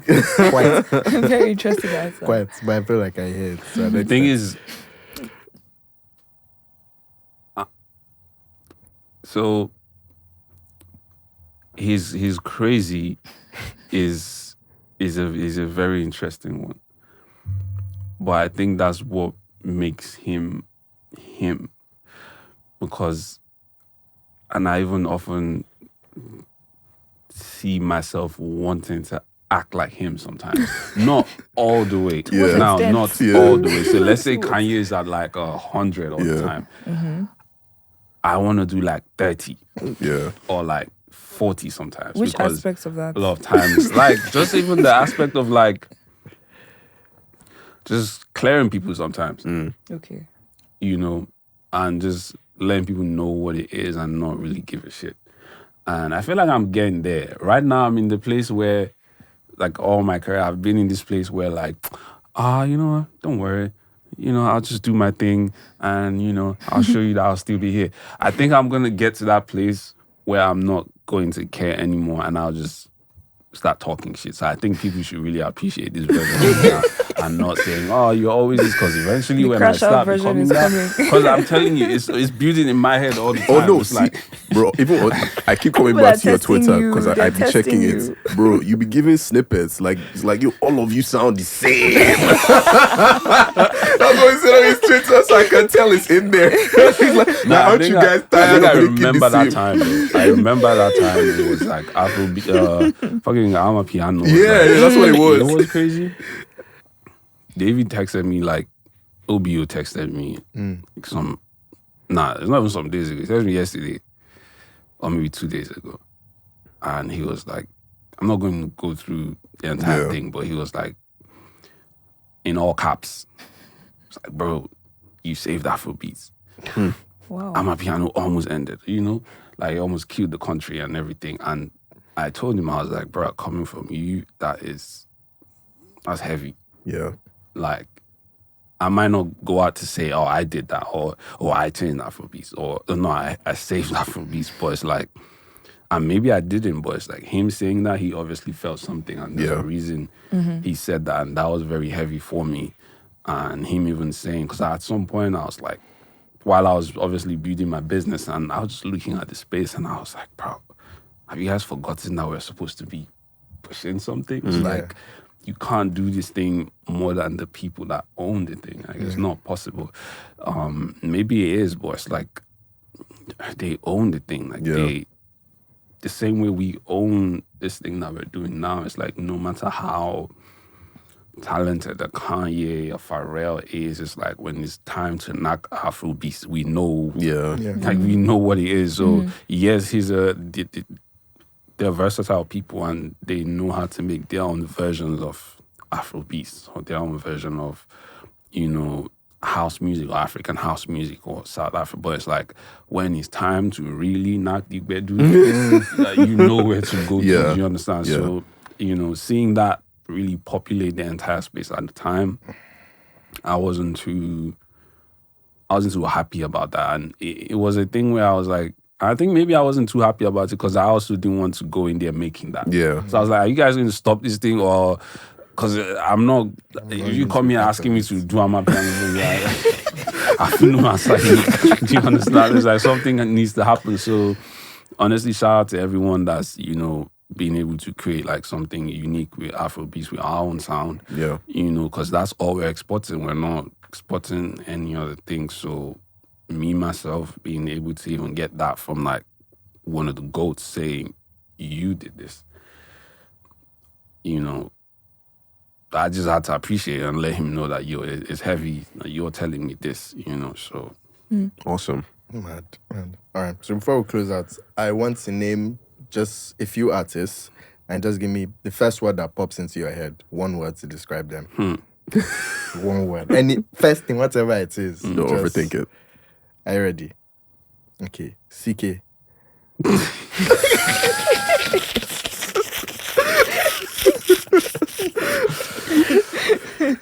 Love Nwantiti. Okay. That's a cop out. That's a bloody cop out. That's a wild cop out. That's 2 words. Now one scatter. Oh my god! Don't worry. We'll have real conversations. No, Okay. Joeboy.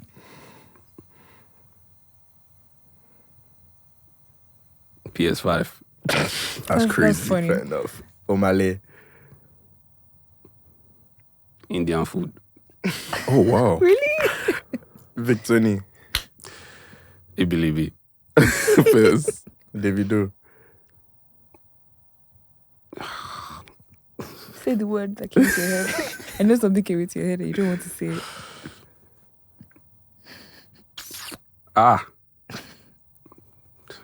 Baddest. Okay. Last but not the least, the artist you're going to push. What do you mean? The artist. Oh. Yeah. So when I hear it, I'll be like, I remember you said that. Hot. Okay. All right. So I feel like we have to close out here with this one question. And that is if and when we're going to get a Tempoe project. Does when you say Tempoe project, do you mean Like you? only me? Yeah. Like singing or what? Whatever it is. So Even if you feature it's other like- people, like- but it's Even like if it's you your, feature it's your other own people, project. even if your vision. It's Yeah. your vision, like the project is for you. It's literally your EP, your album, whatever. Even if you don't sing and you're just producing. Well, maybe. So the thing with these things, like something is usually driving it. It's either maybe legacy or funds. Like you want to get something from that. So the reason why I can't really, as much as I want to do that, it's like I'm just tasked with so much that it's like I get so much fulfillment from a lot of the things that I'm doing, putting these projects together right now, and even finding my voice and how it like fits into like even the With You record, like my backups is like all over there, and even just hearing that back and how people are reacting to it. You know, it's not something I've always been doing for years now. Like I've probably just been doing that for maybe over a year-ish, maybe almost 2 years. So seeing how that's developing as well and making the songs sound better than they normally would, it fills me with excitement. So, and then there's my guy as well putting his own project together that might even end up being a me and him or just a him thing, which I'm not sure if that counts, but I'm sure you guys are talking like solo Tempoe Dolo project kind of thing, which maybe, but I don't wake up crazy about it. That has to happen because, you know, like guys is chilling, you know. Bro, honestly, it's been such a pleasure. Yeah. Like the insights has been completely insane. Like just hearing you talk and I'll say hearing the wisdom as well, because I'm sure you know you're wise too. So hearing the wisdom and just seeing how you go through things, seeing the process as well and stuff like that. I think it's very mind-blowing, it's very inspiring. And I'll say it doesn't really shock me as well because you can hear it in your music, definitely. You can hear the difference, you can hear that you're definitely like one of trailblazers, and the fact that you're basically telling us that, we're just getting started is... I'm excited as well. Yeah, it's so funny. Like, they shouldn't have let me do all this when I didn't even know what I was doing. And now it's like, now we're actually about to start. Now we're about to start and new people are already singing my name when we never even start. Awesome. But guys, thank you very much for tuning in. Tempoe, thank you very much for gracing us with your presence. I'm very happy that we've gotten one of my two producer goods. I said I won't call you just a producer again after I end today, but I'll still just say that now. Who's your second? I'm not going to say it. You're not the only person with secrets. What do you mean? You think I'll bear my own? OG or like? Don't worry about it. I'm not giving you any clue, bro. No, you need to have my secrets. When I'll tell you when the new artist comes out. when he comes out, whenever it comes out, I'll let you know. Well, thank you very much for gracing us with your presence. We appreciate it. Thank you guys for tuning in. Thank you guys for watching for as long as you have. Thank us too for giving you guys such good content as always. Please, follow us everywhere with an S-Pod, any social media you have, Twitter, Instagram. Share it with everybody, literally. Your friends, your enemies. I always tell your enemies are the most important people to share with because keep them close. You'll say that you're sharing good things with them. But yeah, I know you guys are excited to see our faces. You should definitely see our face more. See how excited Tempoe is. He's giving you guys some moves. Also, oh yeah, baby, lie down. It's been your Afrobeats Avengers on your favorite podcast with an S, and we'll see you next time. Cheers. Peace.